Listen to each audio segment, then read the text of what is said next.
अस्सलाम वालेकुम जी, it's me Anas Akram from Luxmark real estate. पिछली वीडियो बनाई थी, उसमें आपसे डिस्कस किया था कि कैसे बहुत सी सोसाइटीज़ लॉन्च हो रही हैं, कोई सर पैर नहीं होता कुछ प्रोजेक्ट्स का, कोई ज़मीनी हकाइक नहीं है, कोई मार्केट नहीं है, कोई ऑनर्स के विजन नहीं है, मार्केट्स ऊपर जा रही होती हैं। एक आम आदमी उसमें फ़ाइल्स परचेज़ करता है, फ़ाइल परचेज़ करके कैसे वो फंस जाता है। तो थोड़ी सी आप लोगों को आज मैं इसके ऊपर ब्रीफिंग देता हूँ कि अमूमन आपने सुना होगा कोई बंदे हैं, शॉपकीपर है, फ़लाँ है, वो 4-5 फाइलें रख के बैठा होता है। उससे पूछते हैं तुमने फ़ाइलें क्यों ली हैं, तो वो कहता है इसकी वैल्यू बड़ी ऊपर जा रही थी तो मैंने ये फ़ाइलें ले ली हैं, अब ये बिकती नहीं मार्केट के अंदर। तो एक बात जहन में रखिएगा, ये जो फाइल्स के रेट ऊपर जाते हैं ना, फाइल्स के रेट जो ऊपर जाते हैं, और अननोन सोसाइटीज़ के, जिस सोसाइटी का ऑन ग्राउंड डेवलपमेंट का कोई भी काम नहीं चल रहा, ऑन ग्राउंड कोई हकाइक नहीं है, ज़मीन नहीं है, ऑन ग्राउंड बिल्डर का कोई सर पैर नहीं है, कोई विजन नहीं है, कोई बैकग्राउंड नहीं है, और फाइलों के रेट ऊपर जा रहे हैं, तो इसके पीछे सिर्फ और सिर्फ एक ग्रुप होता है, एक माफिया होता है जो अपने पैसे डबल करने के चक्कर में होता है।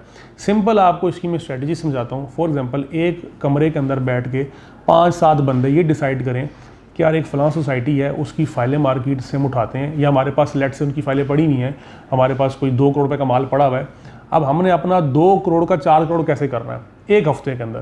तो सिंपल तरीका क्या होता है कि मार्केट में वो एक डिमांड डालते हैं, फेक डिमांड डालते हैं कि अर्जेंट रिक्वायर्ड फला वैली फाइल्स। फॉर एग्जांपल, एक कोई XYZ आप वैली ले लें, XYZ टाउन ले लें, इनक्लेव ले लें, कोई भी ले लें, तो फला सोसाइटी की फाइल अर्जेंट बेसिस पर रिक्वायर्ड है। अच्छा, मार्केट में फाइल्स उस सोसाइटी की होती कोई नहीं है, वो उन्हीं के पास ही खाली होती हैं जो फाइलें, जो 2-4 हज़ार फाइलें उनके पास होती हैं। डिमांड डालते हैं मार्केट के अंदर कि आज हम डिमांड जी, हमारी डिमांड है 25,000 रुपये की, हम एक फ़ाइल परचेज़ कर रहे हैं। अगले दिन वो डिमांड डाल देंगे मार्केट के अंदर, जी 30,000 रुपये आज हमारी डिमांड है, 30,000 में जिसके पास फाइलें लेकर आ जाए।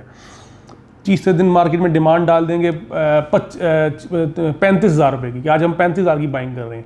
मार्केट में एक आम आदमी जो इस चीज़ से वाकिफ़ नहीं होता, वो जब देखता है कि यार एक फ़ाइल थी, वो कल मुझे एक मैसेज आया था कि कोई भी फ़ाइल है तो आप 25,000 की लें, आज 30 की, यानी कि इस सोसाइटी की फ़ाइल की वैल्यू ऊपर जा रही है।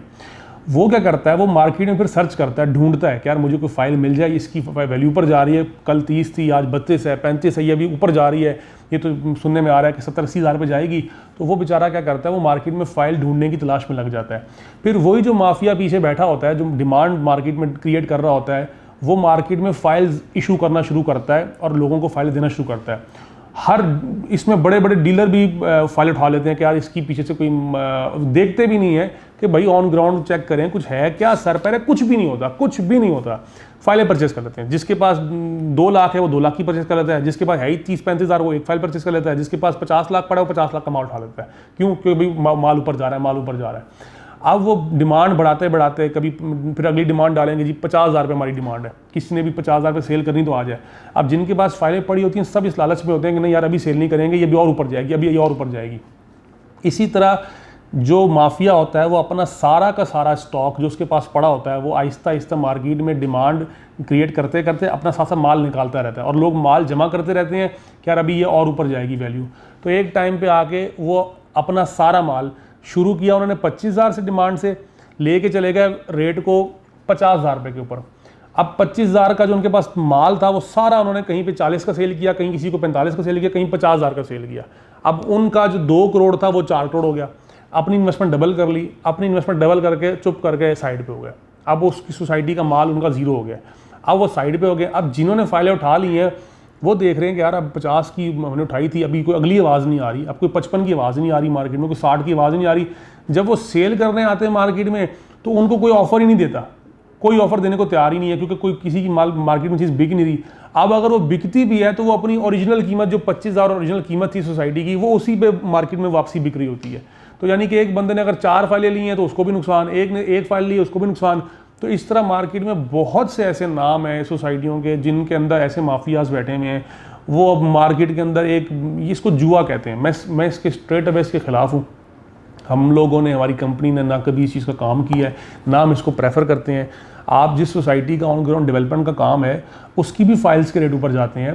फाइल्स के रेट अगर किसी सोसाइटी की डेवलपमेंट मौके पे हो रही है और उसके रेट्स ऊपर जेन्युइन तरीके से जा रहे हैं, लाइक लोग डिमांड है मार्केट में, जेन्युइन लोग डिमांड डाल रहे हैं, परचेजिंग कर रहे हैं, बुकिंग्स करवा रहे हैं, तो फाइल मार्केट से ख़त्म हो रही है तो रेट ऊपर जाता है फाइल का। तो वो समझ आती है। लेकिन इस तरीके से कि एक हफ्ता पहले रेट 25,000 था फाइल का, आज 50,000 है, अब बेचने जा रहे हैं तो बिक नहीं रही, तो इसके पीछे फेक बंदे होते हैं, सिर्फ डिमांड मार्केट में डालते हैं, थोड़ा सा पैसा अपना इन्वेस्ट करते हैं, चीज़ों को ऊपर लेके जाते हैं, जब ऊपर ले जाते हैं, जब देखते हैं कि हम कामयाब हो गए, हम मार्केट को ऊपर लेके आ गए, अपना सारा माल मार्केट में फेंक देते हैं। जो मार्केट का एक आम आदमी होता है, जो बेचारा गरीब आदमी होता है, जो बेचारा शॉपकीपर होता है, जो बेचारा इन्वेस्टर होता है छोटा मोटा, जो डीलर होता है, वो इस चक्कर में मार्केट से फाइल उठाता रहता है, यार 25 की थी पिछले हफ्ते, अभी 50 पे खड़ी और ऊपर जाएगी। उसके बाद बस फिर मार्केट जो ना समझ लें कि जब बेचने आते तो एक कागज़ का टुकड़ा ही बनता है। तो ये थोड़ा सा एक बैकग्राउंड है। कभी भी किसी भी अननोन सोसाइटी की, जिस सोसाइटी का कोई नाम नहीं आपको पता, कोई सर पैर नहीं आपको पता, इन्वेस्टमेंट ना किया करें। कई इसी तरह ये तो फाइल है, इसी तरह फॉर्म की ट्रेडिंग हो रही होती है जी, फलां सोसाइटी का फॉर्म आ गया जी 12,000 रुपये का, ये फॉर्म जी ऊपर जाने लगा है। और आपका मतलब खुद बताएं, ऐसा मुमकिन है कभी कि एक सोसाइटी का फॉर्म 12,000 रुपये का आया, फॉर्म 18 का हो गया, फॉर्म आज 22 का हो गया?